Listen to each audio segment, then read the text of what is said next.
Welcome back to the Swamp 24/7 podcast. I'm Thomas Goldcamp here with Jacob Rudner. Jacob, we've been out at spring practice quite a bit so far this spring. We're officially at the halfway point. I guess technically with 15, we're somewhere just short of the halfway point. But Florida will have its first scrimmage of the spring tomorrow on Thursday. We're recording this episode on Wednesday.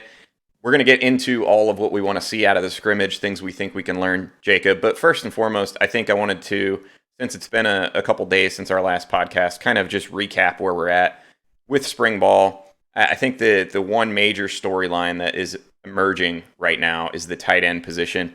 Can you just fill in fans on sort of what's going on at tight end, and then we can talk about maybe where that position goes going forward past the spring?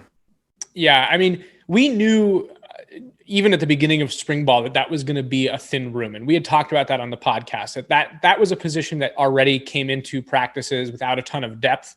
The program lost somebody to the transfer portal coming into the spring. So Napier was already at somewhat of a disadvantage. And he had 4 scholarship tight ends entering spring ball: Nick Elksnis, Keon Zipperer, Gage Wilcox, and Jonathan Odom. And it immediately transitioned into a significantly worse situation when Gage Wilcox stopped coming to practices. We stopped observing him at the beginning of the second week of spring ball. Zipperer has practiced the entire time. Odom then hurts his shoulder, so he's out. And very shortly after that, Elksnis hurts his shoulder and he's out. We now know that Odom had surgery to repair a torn labrum. Today we're recording this on a Wednesday. That actually happened potentially even several hours ago if it hasn't happened already. Yeah, he actually tweeted about that. So he said the surgery went well. So we don't have a recovery timeline, but he has had the surgery. Okay, so we know that Odom has had surgery on a torn left labrum, and we know that Nick Elksnis has a broken bone in his right shoulder. And actually, for those of you listening, you can get the scoop here first. He does not need surgery on that. I found out today from a source. So Elksnis is just going to need time to recover. And based on all research that I've done about a broken scapula, it isn't a terribly long recovery time. So he should be ready to go for fall ball, but will not participate in the remainder of the spring. The problem, however, is that Florida's left with one scholarship tight end who we know is able to practice right now, and that's Keon Zipperer. And other than that, the unit is filled out at this point with guys who are not tight ends. Dante Zanders, defensive end, is practicing at tight end. And granted, he was recruited as a tight end, but is not, not an ideal tight end at this point.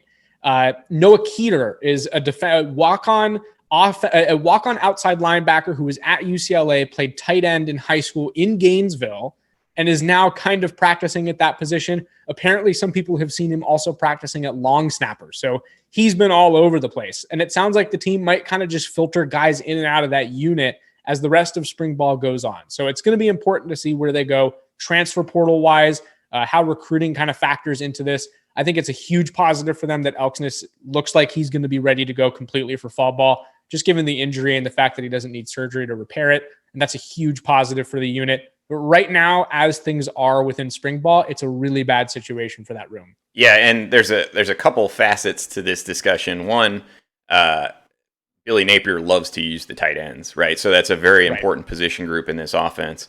I think there's even another guy, Griffin McDowell, is a guy that started off recruited as an offensive lineman at Florida, transitioned to defensive line, I think before 2020. Hasn't really made an impact there. He's now working with the tight ends too. So you have 3 guys that, really aren't supposed to be tight ends that are working there, just because I think, that's partly because Florida relies on the tight end so heavily. You have to have numbers to practice your scheme, knowing that hopefully Elksnis is back for fall camp. Jacob, one of the questions that popped up on the message board, and this was before that, you just broke that news that Nick Elksnis is not supposed to have a super long recovery time frame. One of the questions is that a spot where Florida should take a transfer? I want to get your thoughts on that. Absolutely. I think that Florida needs to land at least one tight end transfer, and I think that needs to happen regardless of recovery times, who actually could return from the group of guys currently on the roster, recruits coming in the summer. I don't think it matters. I think you need an able-bodied tight end to be added to that room, a Division I transfer, somebody who can potentially contribute right away. And according to people who are familiar with the situation, they're already looking. So Florida not only needs a tight end, but they know they need a tight end. out of the transfer portal, and it is something that they're pursuing. Yeah, so that's interesting because I was making the case on the Swamp 24/7 message boards that because Florida signed 3 freshmen, you've got a lot of numbers at that position. And obviously the issue right now is you don't have numbers because guys are hurt. My contention was I don't know that they're going to have the scholarship space to be able to spend one on a tight end. Like, I just think there's other needs that are more pressing. But I think to your point, I mean, if they're actively out there looking, that's big news because I think that continues to reinforce that there's going to be a good deal of attrition after the spring. And we expected some of that as is. Yeah, I would say that, but I also don't know that it necessarily points directly to attrition. I think that we can infer that that's going to happen just based on looking at the room and knowing who could play and who might not play. Yeah. And I think that, I didn't mean that necessarily in terms of the tight end group, attrition from tight end. I just mean Florida's at 90 scholarships right now, and they're going to have to get down to 85. And then if you're going to take transfers in, there's going to be some turnover after the spring. Right. And I think to the point specifically, going back to tight ends, one thing that I think is important to keep in mind, I don't think Billy Napier wants to deal with freshmen at that position because they play such a pivotal role in his offense. He loves to run out of 12 personnel. They need 2 tight ends who are capable players, both as blockers and receivers. And right now, I'm not so sure they feel like they have that between injuries and just the overall skill level of the guys in that room. And so you don't want to be in a position in your first season as head coach where you're going, okay, I have one guy who can fill in as a 12 personnel tight end, but I don't know that I have a second guy who isn't a freshman. And you don't want to rely on freshmen right away. So for that reason, I think that if you're Billy Napier, you're willing to potentially devote 1, maybe even 2 scholarships back to that room and see if you can add some experience back there. And you can kind of manipulate the scholarship numbers, as you go to see if you can accommodate that. But I do think it's super important that they land at least 1. Yeah, I'm with you there. And I made the point that, not knowing that Elksness's injury probably wouldn't keep him out for the fall. My point was if he's not going to be available, you kind of have to take a guy. But I was sort of maybe more along the lines of roll the dice on it with 2 guys if those are healthy. And if you have injuries, you have injuries. But, you've talked me into it. I'm down for taking another tight end. Jacob, what else has stood out to you as far as storylines? Obviously, that's sort of the big one because that, like we said, that's a pivotal position group. What other spots are sort of piquing your interest in spring so far? Yeah, I'm going to stick with an area where I think the transfer portal is going to be really important, and that's defensive tackle. I think that this team is going to need to add at least 1 more person in that area, somebody who's going to bring a lot of size, who can anchor the defensive line in the scheme. I don't think that the depth there is of the quality that Patrick Toney and Billy Napier are looking for, nor do I think that the top part of the depth chart is strong enough and good enough to, kind of give them what they need. So I think that they're going to look for a defensive tackle in the portal as well. And I also wonder if they're going to do the same thing at linebacker. I wonder if they're going to look for guys to potentially supplement that room a little bit, both inside and outside. I think that those 2 defensive spots could potentially, we might see some action in the portal. We might see Florida potentially even sometime soon start to look after somebody there. And those things have kind of piqued my interest in the limited observation that we've had. And the other thing is that wide receiver continues to be a position where I look at it and I'm just not impressed. We see drops almost every single day. And remember, Thomas, we only watch 15 minutes of every single practice. Yeah. So it's not and like a lot of that is routes on air. So you, really shouldn't be dropping passes that hit you in the hands. Right. And granted, I don't know that the quarterback play in those sessions has been perfect either. It hasn't been the most accurate display from anybody in that room. But I mean, the drops are bad. And especially like you said, to be dropping balls against no defense. I mean, they're losing battles to nobody. And so I would say that those 3 areas outside of the tight end room are the things that stick out to me the most in what we are able to observe at the moment. Yeah, I think, that was an issue for Florida's receivers really last year. I mean, once you got past that group of guys that had a lot of success in 2020, Kadarius Toney and Kyle Pitts, obviously, you started to see even at the end of 2020 with especially that Cotton Bowl against Oklahoma, drops were an issue for guys like Keon Zipper, for guys like Justin Shorter. I know that was sort of the critique of him last year. I feel comfortable about, Justin Shorter sort of emerging as kind of a go-to guy. I don't know how high his top end level is. I think he'll be pretty good. But to your point, I don't see a lot of guys outside of really him, honestly, at receiver that I'm like, okay, that's an SEC caliber guy right now. Now, I think there's potential for some of those guys, like Dejon Reynolds, like Marcus Burke, but I think they're still young. And to your point, like what we're seeing is not super encouraging. And I do think receiver is one of those positions where you've got a well-known quarterback in Anthony Richardson. Now, we can talk all day about whether the hype is a little bit ahead of where he's actually at play-wise right now. But there are guys out there in the transfer portal who may hear that Florida's light on receiver, and that's a position where there's going to be some big names at receiver after the spring, I would think. So yeah. I think that's probably an easy spot to shore up, potentially. I agree. And if I could add one more name to the group of guys who I would say that, and again, let me be clear, we don't see a whole lot. Mm-hmm. So I'm not trying to draw some concrete conclusions. None of this is written in pen, very much pencil takeaways from 15 minutes of observation per session. But I think that Trent Whittemore has looked pretty solid in the brief window that we've seen him since he's returned from whatever injury he was dealing with. Obviously, the big caveat with him is, can he stay healthy? That obviously is, remains to be seen. But I do think that he has practiced well in the limited time that we've seen him. Yeah, I'm glad you pointed him out too. And I think even Xavier Henderson has flashed some. I think it's a little bit inconsistent right now. I don't think you have the consistency issue with Whittemore. And, honestly, he just kind of slipped my mind. But he's a guy that fans will know I've been very high on for a long time. He's a lot more athletic than he gets credit for, is a very, very good route runner. So you've got some guys. I just think from what we're hearing from talking to sources that are at the full practice, this is still a position group that in my opinion, needs some work. Jacob, we kind of hit on it a little bit, but quarterback play, I'll give you my thoughts. I kind of hinted at it there. I'm not sure that Anthony Richardson is quite as far along as many fans would maybe hope. And that's not me pressing the panic button at all. I think the biggest thing for Anthony Richardson is he's going to need live game reps. And he got some of those last year, but he's in a different situation now where he's the guy. He's got a lot more to have to think and process through, and he's doing it with a new offense. So maybe it's honestly kind of my fault for sort of assuming that he'd be further along, because he is picking up and learning a lot. But I'm curious what you've seen out of him so far, and then we can maybe talk a little bit about the other quarterbacks. Yeah, I touched on it, and my biggest observation with him has been that it's just not terribly consistent per practice. I think that there are days where he looks really good, and there are days where he's completely off. And we saw a mix of that last week. I mean, on Saturday, there were several throws that were just not even close. Earlier that week, when they were doing deep passes, I believe he connected on like one of the 5 that we watched, which is just not a good enough rate for, like we talked about, practicing on air. It's just not, it has to be better than that.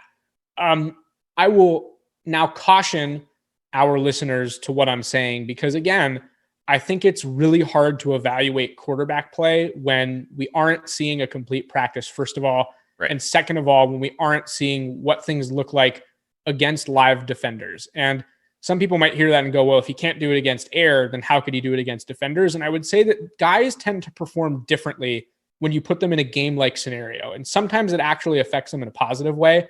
Whereas when you have several coaches watching you, you pretty much have to be perfect because there's nobody playing defense. It's just you and a receiver. There are times where guys just tend not to perform well in that setting, and they need the game pressure, the game-like pressure, to really be able to perform at their max. That's possible.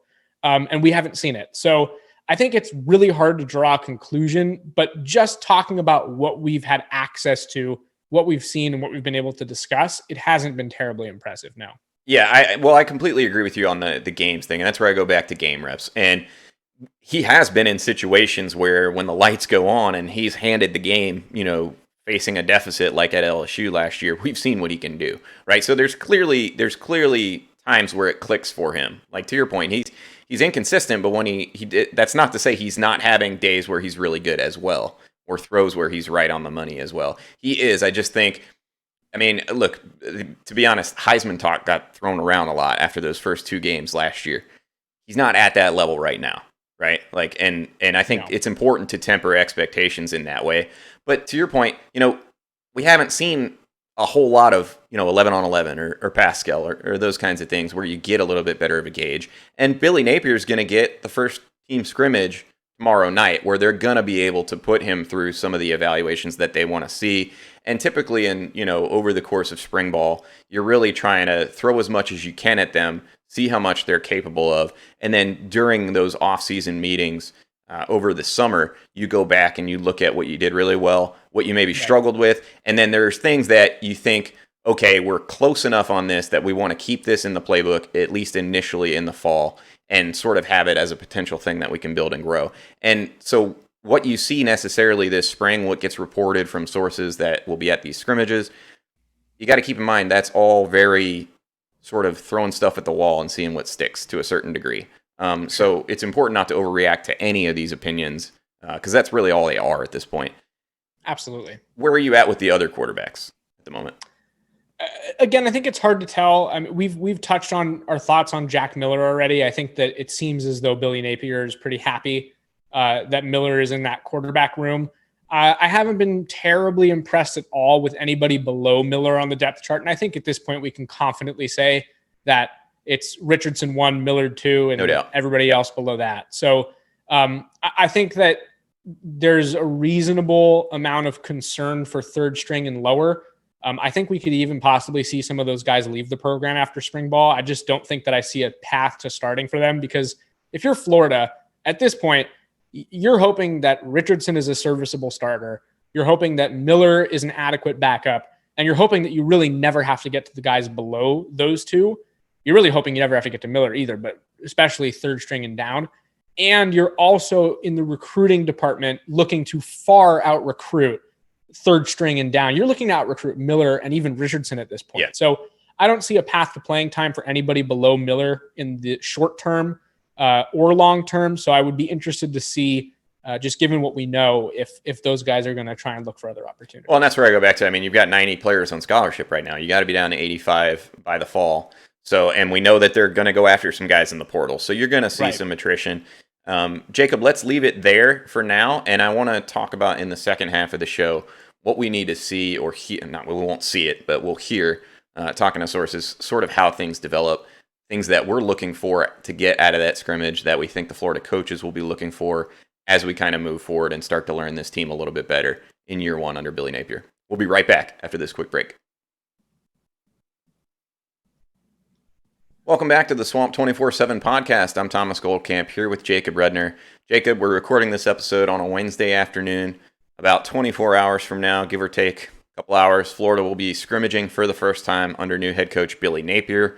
Obviously, that gives the coaches a chance to evaluate some real game tape, put them in some situations that will expose players to different things, and coaches can kind of see what they can handle and what they can't, and then build and develop from there.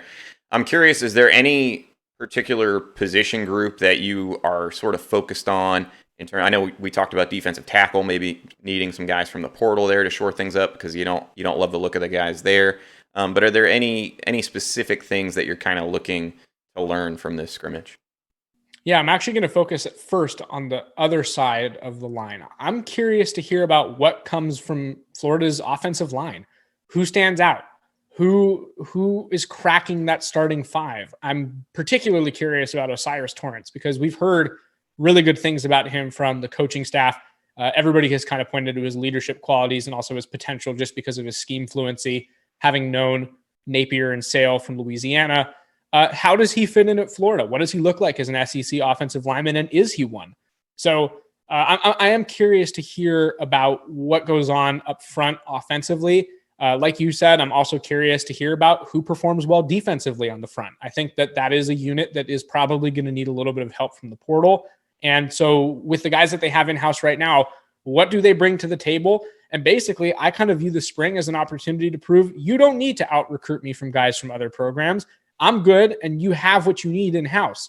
That's really important for these guys. So will they be able to do that and give the coaching staff some confidence to feel like they don't need to go and recruit other players from the transfer portal? So I think from this first scrimmage, there's the potential to kind of get sloppy in the skill position groups. I mean, tight end, there aren't even enough guys to really evaluate it. And then, first scrimmage, everybody kind of trying to get to know the offense and getting to know each other. It is going to be a lot of feeling out, I think, for the wide receivers and running backs. And even on the other side of the football, defensive backs and linebackers have a lot they need to learn too. But I think that this first scrimmage has a lot of potential to kind of tell us something about the physicality and the strength of the two units up front, offensive line versus defensive line. What do they bring to the table? Yeah, I think that's definitely going to be interesting. It is always funny in spring because you never know. Like, if one of those sides of the trenches is sort of dominating, are they really that good, or do you have issues on the other side? And we've seen it at Florida over the years where we come out of spring feeling really good about, say, the defensive line, and it turns out, well, no, actually the offensive line was actually just pretty bad, and the defensive line is sort of average. So it's hard to really know. But Jacob, I will say we've seen a fairly consistent theme on the offensive line in terms of that starting group. From the left side of the line has been pretty much fully intact with Richard Guraj out at tackle, Ethan White at left guard, and then Kingsley Egwakon is obviously the starting center. I think those three are pretty well entrenched at this point. Like you said, Osiris Torrance is kind of the guy that we'll have our eye on as far as how does he fit in.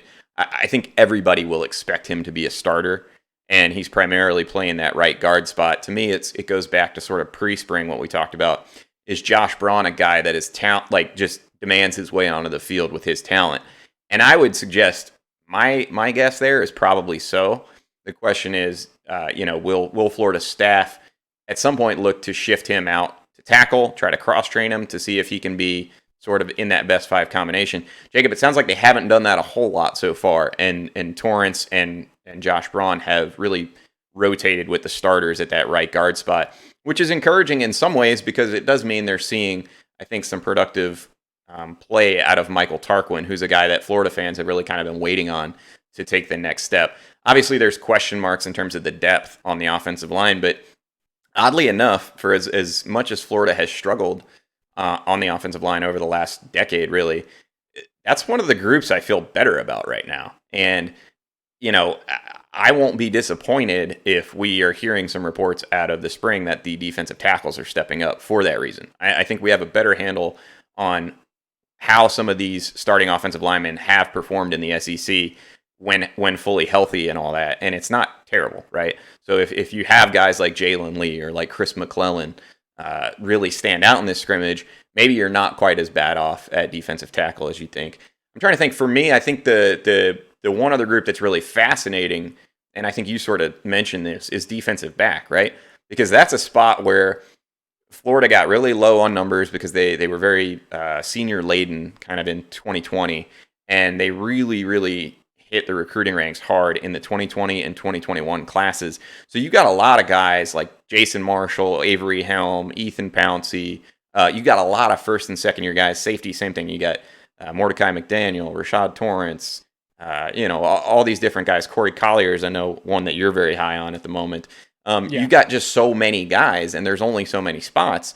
So these scrimmages, I think, are really big for the defensive backs in terms of, one, do you know the system? Can they count on you to go out there and not blow a coverage? But then two, who are the guys that can do what Florida really wasn't able to do a year ago, and that's go out and get the football? Turnovers have been a big issue for Florida, not being able to force them really over the last 2 years. That has to change. So I want to know who are the guys that are out there that are taking advantage of maybe some errant quarterback play. That's what I'm really watching. Yeah, and I can tell you that they've actually been working specifically on generating turnovers. I stood for the majority of our 15-minute window yesterday right by Patrick Toney and the safeties, and they spent the entire 15-minute period split between high-pointing interceptions and returning them and forcing fumbles. Yeah. It was the entire focus of yesterday's session. They were working on tackling form, getting a hand on the ball, trying to poke the ball out from a ball carrier, and then they were working in coverage and trying to generate interceptions and turnovers and trying to bat the ball away. And, by the way, tipping it to a fellow teammate. So I've actually been really encouraged, and it's good that you mentioned it. I've been really encouraged by the way that Patrick Toney has been very turnover oriented with his practices, at least from what we've observed. It's been the focus in the majority of their sessions that we've been invited to go and see. They are very focused on trying to do that. Yeah, there's different trains of thought out there, I know, in the college football world, and I think even in the NFL really too, on whether or not you can sort of coach to produce a large change in the turnover margin year to year, right? Because there is some element of luck to it, which way the ball bounces and all that. But it's obviously an area that Florida has to get better, and I think it's good to see that emphasized, like you said. Jacob, I want to talk more about some individual players, right? Because spring, we end up writing stories on a lot of different guys. A lot of that is sort of, a product of who we're talking to with interview sessions and all that. But there's a lot of guys that, fans are high on sort of going into spring or that kind of thing. Are there any individual players that you think, you're really watching in this type setting? Are there any guys that have a chance to really make a move, or maybe have already impressed through the first 7 practices, but can really start to cement, hey, I'm a guy that's going to be involved next year? Like, who are some of those guys for you? Yeah, you want to talk about opportunity. Well, Keon Zipper has, it's a silver platter opportunity. He has zero competition. There isn't a single person that he's practicing with. If you go onto Florida's website right now and you click on the roster tab, there's only one guy at practices right now with the letters TE next to his name who's on scholarship, and it's Keon Zipper. Everybody else in the unit at the moment plays defense. So that guy has a golden opportunity to prove to a new coaching staff who has said now on numerous occasions that they're coming into this blind. They want to see guys perform. They want to give everybody an equal playing field opportunity to impress and earn their playing time.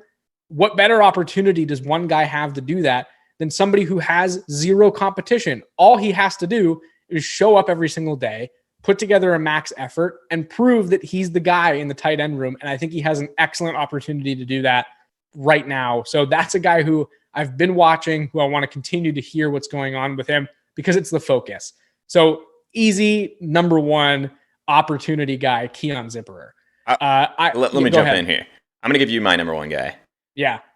I think linebacker DeJuan Black has a chance to really solidify himself as a guy that's definitely going to play. We talked about, potentially going to the portal to add maybe a more veteran linebacker, because right now, Ventrell Miller's not practicing on Tuesdays and Thursdays because of a class conflict. Assuming he's around in the fall, and I haven't had any reason to believe he wouldn't be at this point, he's probably your guy in the middle. But who plays next to him? And Amari Burney is a guy that has veteran experience, but hasn't really shown the physicality in games to make me feel comfortable with him starting again for another season. DeJuan Black's a guy that is really turning some heads in practice, very long, very athletic, and he has a nose for the football. Now, we haven't seen it necessarily against the run. That's not to say he's not doing well against the run. We haven't seen that with our own eyes at practice, and I think, until you get into some of these scrimmage type settings, it's hard to know how they're going downhill, taking on blocks, shedding blocks, making tackles. This is an opportunity for him to show that even though he's a little bit lean, he can actually make that happen. And I do think he's going to be a guy that the coaching staff will get some reps in with Ventrell Miller, with the starters in there, depending on who's available. I don't know how limited Ventrell may be, but he's a guy that I've got circled for sure. Yeah. I'll give my second player, Lorenzo Lingard. We've heard a lot of good stuff. I think that the running back competition for Florida right now is fairly wide open, because I would say that of all the units on the field, among the stronger performers, I'd say the running backs have looked pretty good. And Lingard has gotten a lot of praise. We've stood right there by the running backs during practices, and it seems like it's just Lingard, good job, good rep from Jabbar Jaluk. And so I want to see where that progresses. I'm curious to know if that's really just during skill development periods, which is what we have access to, or if that's something that continues not only throughout the rest of practices, but into something like a scrimmage. Where does he kind of shake out? Because I think that as far as potential and raw athletic ability and size and strength, he has it. But I think it's going to be very interesting to see how that translates to game settings. Yeah, he definitely looks the part. And I think that's the key is how does it translate to games? Because you can look like $1 million getting off the bus, but some guys just don't play quite as fast as they are maybe in shorts and a helmet. To me, there was a little bit of that when we did see him in brief spurts last year, but it was so limited that it's really hard to say. I mean, when you're only getting a couple snaps here and there, you're really trying to impress. You can overdo things in certain ways, maybe miss a gap that you're supposed to hit. I think that's a really good one.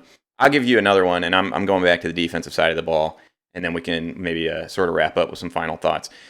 Princely Umanmielen, I think, is a guy that Florida has to have emerge as a high-level SEC player. Because you mentioned it, we already have question marks at defensive tackle. Everybody thinks Gervon Dexter is going to have a really, really good season.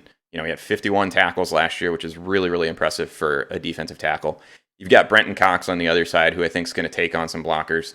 There's no reason that Princely shouldn't see some single team blocks next year and be able to sort of have his way to the quarterback. Like if he's as advertised, and I've been high on him since day one.